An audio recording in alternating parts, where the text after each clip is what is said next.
पुराने चाइना में एक व्यक्ति रहता था जो संन्यास्त हो जाना चाहता था, बस खो जाना चाहता था। एक दिन वह अपने गुरु के पास गया। गुरु के सामने सन्यासी होने की इच्छा जताई। गुरु ने कहा कि तू सच में सन्यासी हो जाना चाहता है या बस सन्यासी दिखना चाहता है? उस व्यक्ति ने कहा कि जब सन्यासी ही होने आया हूं तो दिखने का क्या करूंगा, मैं तो सन्यासी ही होना चाहता हूं। तो गुरु ने कहा, ठीक है, यह अपनी आखिरी मुलाकात थी, अब तू दोबारा मेरे पास मत आना। जब जरूरत होगी तब मैं खुद तेरे पास आ जाऊंगा। इस आश्रम में 500 सन्यासी हैं। उन 500 सन्यासियों के लिए तुझे चावल कूटने का काम करना है। ऐसा कहा जाता है कि वह सन्यासी अगले 12 वर्षों तक चौखट के पीछे एक हल्के अंधेरे से कमरे में बस चावल ही कूटता रहा। 500 सन्यासी थे उस आश्रम में। वह सबके लिए चावल कूटता, सुबह से उठता, चावल कूटता रहता, रात थक जाता तो सो जाता। 12 वर्ष बीत गए। वह फिर कभी दोबारा गुरु के पास नहीं गया। उसने भरोसा कर लिया था कि जब गुरु ने कह ही दिया है कि जरूरत पड़ने पर वे खुद आ जाएंगे तो बात ही खत्म हो गई। शुरुआत में तो उसके मन में कई तरह के विचार चलते रहते, लेकिन जब पूरे दिन बस चावल ही कूटना है तो विचार करके भी क्या फायदा। धीरे धीरे उसके मन से विचार भी विदा होने लगे। वह बस सुबह उठने से लेकर रात सोने तक चावल ही कूटता रहता। जब गुरु ने कह ही दिया था कि तुझे चावल ही कूटना है तो बस सारे प्रश्न ही खत्म। गुरु ने कहा है तो सही ही कहा होगा। 12 वर्षों तक चावल कूटते कूटते उसके मन में विचार आने ही बंद हो गए। मन एकदम शांत और खाली हो गया। ना कोई विचार, ना कोई उलझन, ना कोई अड़चन। सीधा सा काम। सुबह उठता, चावल कूटता रहता, रात होती तो सो जाता। पिछले 12 वर्षों से यही उसकी दिनचर्या बन चुकी थी। विचार मुक्त होकर वह बस अपना काम करता रहता। 12 साल बीत जाने के बाद गुरु ने घोषणा की कि मेरे जाने का समय आ चुका है। जो भी व्यक्ति मेरा उत्तराधिकारी बनना चाहता हो वो आज रात मेरे कमरे की दीवार के बाहर 4 पंक्तियां लिख जाए, जिसमें जीवन का सत्य उजागर हो, जिसमें उसका और उसके विचारों का सत्य उजागर होता हो। लेकिन ये विचार उसके खुद के होने चाहिए, यह उसका खुद का अनुभव होना चाहिए। यह घोषणा सुन सभी शिष्य डर गए, क्योंकि गुरु को धोखा देना आसान ना था। शास्त्र तो सभी शिष्यों ने पढ़ रखे थे, लेकिन उन सभी शिष्यों में से जो सबसे बड़ा विद्वान था उसने साहस जुटाकर गुरु के कमरे की दीवार पे उस रात 4 पंक्तियां लिख दी। उसने लिखा कि मन एक दर्पण की तरह है जिस पर धूल जम जाती है। धूल को साफ कर दो तो धर्म उपलब्ध हो जाता है। इस धूल को साफ कर दो तो सत्य अनुभव में आ जाता है। सुबह गुरु उठा, उसने देखा तो चिल्लाया, यह किस मूर्ख ने मेरी दीवार खराब कर दी, उसे पकड़ के मेरे पास लाओ। पर वह विद्वान तो लिखकर रात ही भाग गया था। वह डरा हुआ था, क्योंकि यह पंक्तियां उसकी नहीं थी। उसने एक बड़े शास्त्र से इन पंक्तियों को चोरी किया था। इसमें उसका खुद का अनुभव ना था। शब्द अच्छे तो थे, लेकिन उनमें प्राण नहीं थे।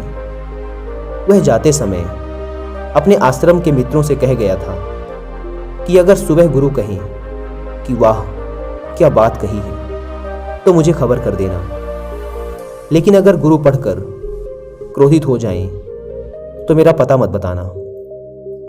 सारा आश्रम चिंतित हुआ कि इतने सुंदर वचन तो हैं, वचनों में क्या कमी है। मन दर्पण की तरह ही तो है, जिसमें शब्दों की, विचारों की, अनुभवों की धूल जम जाती है। बस इतनी ही तो बात है। साफ कर दो दर्पण तो सत्य का प्रतिबिंब फिर बन जाता है। लोगों ने कहा, उस सन्यासी ने बात तो बिल्कुल ठीक ही लिखी है, लेकिन गुरु जरा जरूरत से ज्यादा ही कठोर हैं। और अब देखते हैं कि इससे ऊंची बात गुरु कहां से लेकर आएंगे। ऐसी ही बातें पूरे आश्रम में चल रही थी। पूरा आश्रम गर्म था इस एक बात को लेकर। ऐसे ही 4 सन्यासी ये बात करते हुए उस चावल कूटने वाले के पास से जा रहे थे। उसने भी उन चारों की बात सुनी। उनकी बात सुनकर वह हंसने लगा। उनमें से एक ने कहा, तुम हंस रहे हो, बात क्या है? उसने कहा, गुरु ठीक ही तो कह रहे हैं, किस नासमझ ने यह लिखा। यह सुन वह चारों सन्यासी चौंके और फिर बोले, तू पिछले 12 वर्षों से चावल ही कूट रहा है और हम शास्त्रों पर सर पटक पटक कर मर गए, तो अब तू बताएगा कि क्या सही है और क्या गलत। उनमें से एक ने कहा, तो क्या तू लिख सकता है इससे बेहतर कोई वचन? उसने कहा, पिछले 12 वर्षों से चावल कूटते कूटते लिखना तो मैं भूल ही गया हूं, लेकिन बोल सकता हूं अगर कोई लिख दे तो।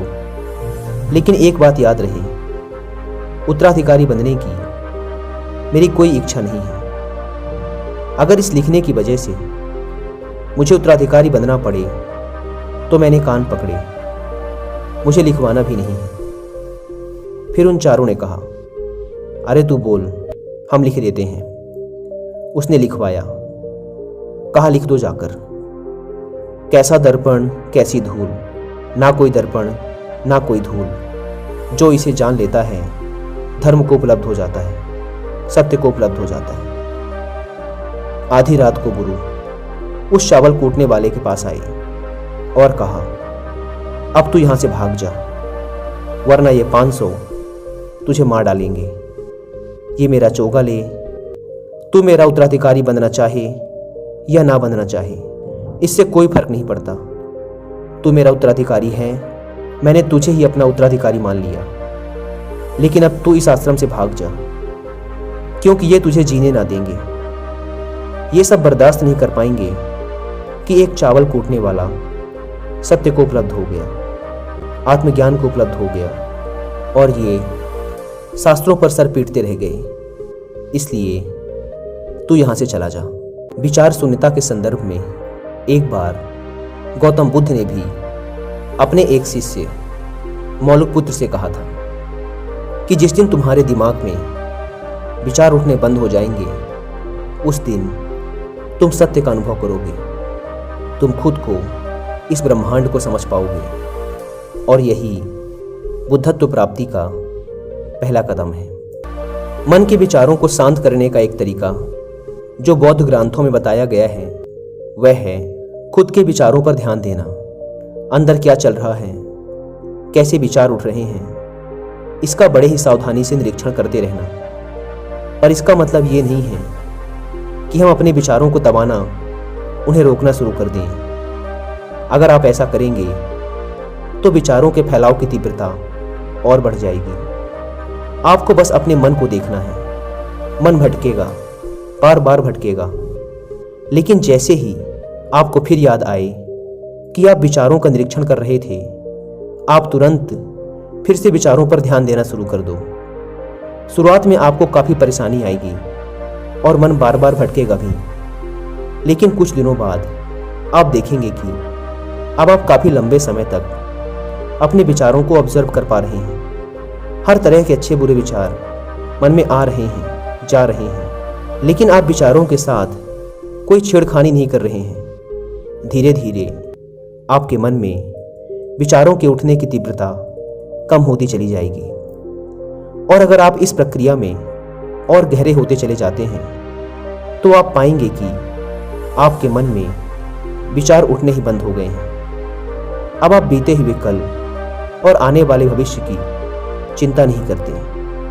अब आप वर्तमान में जीते हैं और जो भी अभी इस समय आपके सामने है, आप केवल उसी पर ही अपना ध्यान केंद्रित करते हैं।